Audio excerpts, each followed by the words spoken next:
I walk past him and turn left to the chapel of St. Edmund. I go up to the wooden screen separating it from the body of the church. The gate is locked. I look through the opening, hoping to see the altarpiece containing my carving of William's face. It has gone. The whole altarpiece has been removed. There is nothing there, not even an altar. It is a chapel no longer. It is a stone box. I hit the screen with my hand in anger and stride up the nave. The area is now filled with wooden seats, as if people today are too weak to stand to listen to the word of God. I look up. Almost every carved figure has gone. Altarpieces have been torn out and the altars removed.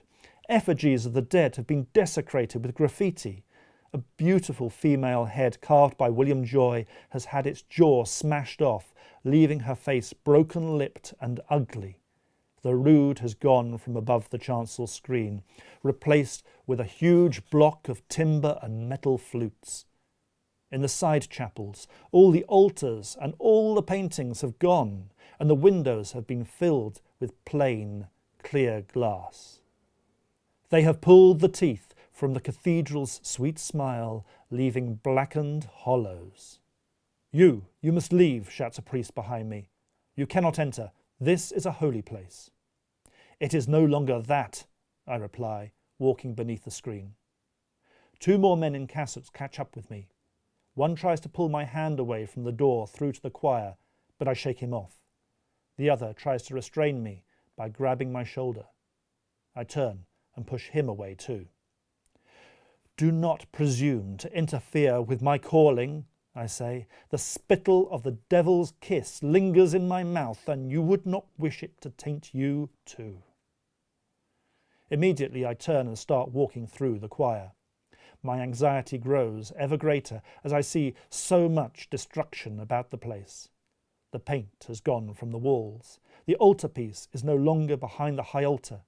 It has been replaced by plain wooden panels. The great east window of the cathedral has lost its rows of blue and red light. Smaller arches have been put in its place. Even Bishop Stapleton's huge throne resembles the unpainted timbers of a wrecked ship. Then I turn and enter the chapel of St. Andrew and Catherine. The first face I see is William's. It no longer looks like a face, let alone that of my brother. It looks as if it has been rinsed away by the tides and now is just a vague shape. Next I look at the face of my wife by St. Catherine's altar. She is still there, a little damaged and stripped of her paint. Birdlime cascades down her wimple, as if someone had broken a dozen eggs over her head and left them to rot. The face opposite, which William Joy modelled on my own features, shows a little crumbling of the jaw and another dozen eggs.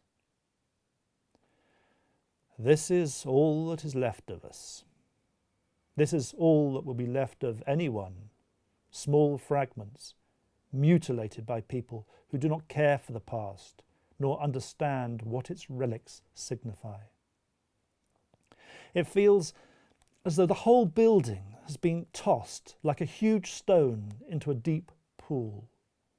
Now the small fish of mute priests swim in and out of the wreckage, blindly passing the figures of my life, not seeing them. A pike in a cassock flashes in the bright light of the stained glass windows. Bubbles rise up past the intricate beauty of a carved arch. The pike does not notice them. Its cold eye is searching only for the silver gleam of another coin that might come tumbling down through the water, thrown by a visitor. My eye shifts to a small carved head at the springing of a vault. I carved it in my 20th year. It was a tiny thing, the head of a bald deacon, but it gained for me the praise of my fellow workers. Now the deacon's lips have been chiselled away, so that there is a deep gash in the middle of his face and up one side of his cheek. It looks like a skull shrieking at eternity. I turn to the chapel door. The 3 priests who pursued me are there. "You are heathens," I shout. "Would you chisel your mothers' faces from their heads? Because that is what you've done to this place." I gesture to the walls around me and the vault above. Every one of these stones was carved by a man.